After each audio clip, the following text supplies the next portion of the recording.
शिक्षा विभाग पगलाया, शुरू किया शिक्षकों की जिंदगी के साथ खेलना, सेवा से हटाने की प्रक्रिया कर दिया शुरू। खबर देखने वाले तमाम दर्शक बंधुओं का मेरा प्यार भरा नमस्कार और आदाब।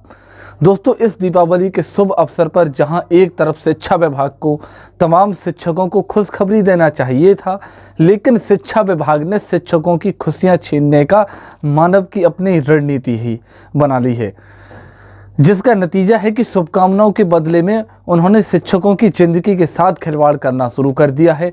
बेवजह ही शिक्षकों को उनकी सेवा से हटाने की प्रक्रिया शुरू कर दी है।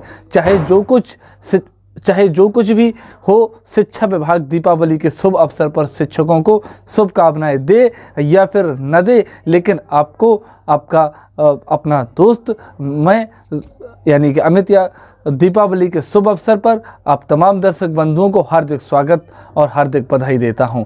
आपके घर में माता लक्ष्मी सुख समृद्धि और उन्नति सदा बनाए रखे। लेकिन दोस्तों, इस पावन अवसर पर ज़रूरत है कि जिन्होंने अभी तक हमारे इस चैनल EP91 को सब्सक्राइब नहीं किए हैं, वह कृपया अभी सब्सक्राइब कर लेंगे और सच के इस सफ़र में हमारा समर्थन करेंगे। दोस्तों, हम बात कर रहे हैं बिहार के वैसे BPSC शिक्षक जो NIOS के डिग्रीधारी हैं, NIOS संस्थान से प्रशिक्षित हैं और अब शिक्षा विभाग ने उन पर चाबुक चलाना शुरू कर दिया है। एक बात हम कहना चाहेंगे दोस्तों कि शिक्षकों को आपसी टूटने ही आज की तिथि में शिक्षकों के ऊपर चाबुक चलवा पर मजबूर कर दिया है। एक कोटि के शिक्षक के ऊपर जब कार्रवाई होती है तो दूसरे कोटि के शिक्षक खुशियां मनाते हैं। एक कोटि के शिक्षकों की सेवा समाप्त होती है तो दूसरे कोटि के शिक्षक खुशियां मनाते हैं। कम से कम यह सोचने वाली बात है कि आखिर जो भी कुछ तमाम शिक्षक आखिर शिक्षक हैं, सभी अपने लिए नौकरी नहीं करते। कोई अपने माता पिता के लिए नौकरी करते हैं, तो कोई अपने बाल बच्चों के लिए नौकरी करते, तो कोई अपने परिवार के लिए नौकरी करते। लेकिन शिक्षा विभाग निर्दय बन चुकी है और उसे इससे कोई मतलब नहीं कि आखिर शिक्षक किन के लिए अपनी ज़िंदगी जी रहे हैं। जिनके लिए भी वह अपनी ज़िंदगी जी रहे हैं, उनकी ज़िंदगी का चाहे हश्र बिगड़ जाए, लेकिन शिक्षा विभाग को अगर ज़रूरत पड़े तो वह शिक्षकों की सेवा बेवजह ही समाप्त कर देगी। दोस्तों, NIOS डिग्रीधारी से संबंधित शिक्षकों के ऊपर बिहार का औरंगाबाद जिला ने एक बहुत बड़ा पत्र निकाला है और वह पत्र जाहिर करता है कि NIOS से संबंधित शिक्षक जो विद्यालय अध्यापक के रूप में Tier 1 के अंतर्गत बहाल हुए हैं, उनकी सेवा पूर्ण रूप से समाप्त करने की ओर औरंगाबाद जिला शिक्षा पदाधिकारी ने अपना कदम बढ़ा दिया है। सवाल उठता है कि आखिर कौन सा पत्र जारी किया गया है कि एक पत्र नहीं, 2 पत्र नहीं, 3 पत्र नहीं, 4 पत्र नहीं, 5 नहीं, 6 नहीं, 7 पत्र नहीं, 8 नहीं, एक दिन में साथ ही 9 पत्र जारी किए गए हैं और वो भी सभी के सभी NIOS डिग्री से संबंधित शिक्षकों के लिए जारी ये सब किया गया है। सभी के सभी 9 पत्र जो 30 अक्टूबर 2024 को जारी किया गया, कुल 81 शिक्षकों के पास स्पष्टीकरण भेजा गया है और इस स्पष्टीकरण का मुख्य बिंदु है कि आप सभी ने अपना शैक्षणिक और प्रशैक्षणिक प्रमाण पत्र कार्यालय में सुपुर्द किया है।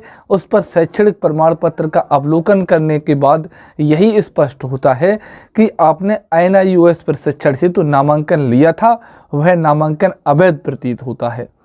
इसलिए आप सभी जिस भी संस्था में NIOS में नामांकन लिए थे, उस संस्था में कार्यानुभव के लिए जो भी प्रमाण पत्र दिया गया था उसे शिक्षा विभाग के पास सुपुर्द करें।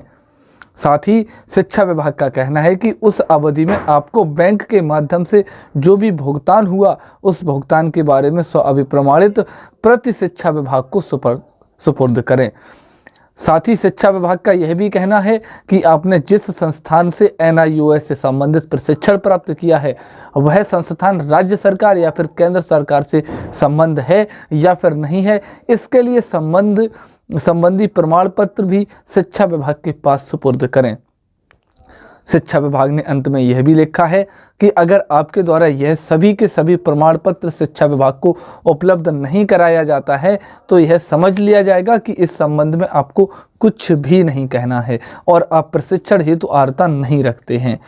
उसके बाद आपके ऊपर अग्रिम कार्रवाई की जाएगी। सवाल उठता है कि शिक्षा विभाग को अगर NIOS संबंधी अभ्यर्थियों को अध्यापक नहीं बनाना था तो एक शब्दों में, सीधे शब्दों में कह दिया करती कि हमें NIOS अभ्यर्थी मंजूर नहीं है। आखिर पूरे देश का यह मामला है। NIOS ने उस संस्थान को भी अपने शिक्षकों को प्रशिक्षण कराने का अवसर प्रदान किया था जो संस्थान न तो राज्य सरकार के द्वारा पंजीकृत था, न ही केंद्र सरकार द्वारा पंजीकृत था। और इसके लिए इस बात का सबूत है कि उस संस्थान को NIOS ने यूडाइस कोड भी मुहैया कराया था। इस यूडाइस कोड के माध्यम से आप अपने विद्यालय में कार्यरत शिक्षकों को प्रशिक्षण पूरा करवा सकते हैं। रह गई बात, आखिर कार्यान्वयन अवधि में शिक्षकों को जो भी भुगतान किया गया है उसके बैंक खाता का 6% शिक्षा विभाग को सुपुर्द कराना है। ढेर सारे आज की तिथि में बिहार में खास तौर पर विद्यालय हैं जहां बैंक के माध्यम से शिक्षकों को भुगतान नहीं किया जाता है। शिक्षकों को कैश या फिर चेक के माध्यम से भी भुगतान किया जाता है। दोस्तों, शिक्षा विभाग जरा अपने गिरिमान में झांककर देखे कि वर्ष 2003 और 2005 में जब शिक्षा विभाग ने शिक्षा मित्रों की बहाली की थी, क्या उनका भुगतान बैंक के माध्यम से किया करती थी? शिक्षा विभाग को अपने गिरमान में झांककर देखना चाहिए कि वही कार्य वो शिक्षा विभाग किया करती थी जो आज की तिथि में निजी विद्यालय किया करती है। उस समय भी शिक्षा विभाग शिक्षकों को कैश के रूप में भुगतान किया करती थी।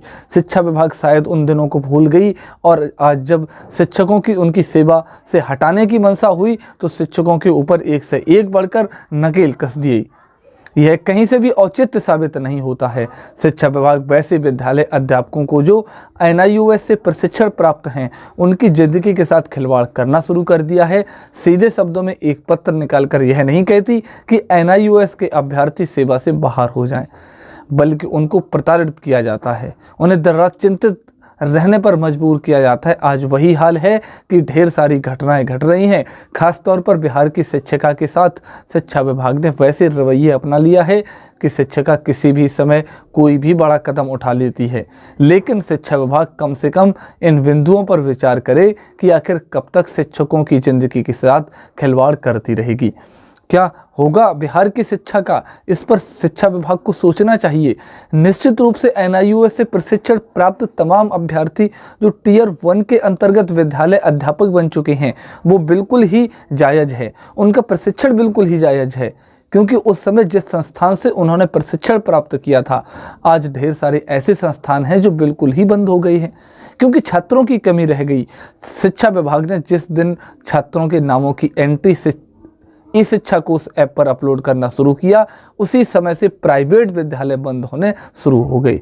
आज की तिथि में उस विद्यालय की संबद्धता संबंधी प्रमाण पत्र मांग रही है। शिक्षा विभाग शिक्षकों को प्रताड़ित कर रही है। निश्चिंत होकर शिक्षकों को रहना होगा, सजग होकर रहना होगा, क्योंकि शिक्षा विभाग ने अपना तीर अब BPSC वाले वैसे शिक्षक जो कि NIOS से प्रशिक्षण प्राप्त हैं उस पर चाबुक चलाना शुरू कर दिया है। सवाल उठता है कि नौकरी से पहले अगर उन्होंने NIOS से प्रशिक्षण प्राप्त किया तो इनका नामांकन सही है या फिर नहीं है। इसके संबंध में शिक्षा विभाग जांच कर रही है। यह मामला विद्यालयों के अध्यापकों पर ही टिका नहीं रहता है। दोस्तों, यह मामला अगर उठता है तो वर्ष 2022 में बहाल होने वाले शिक्षकों पर भी उठेगा। उनसे भी मांग की जाएगी कि आखिर आपका नामांकन वैध है या फिर अवैध है। यह मामला आगे तक भी बढ़ेगा और मामला ये B.Ed अभ्यर्थी के पास भी पहुंचेगा।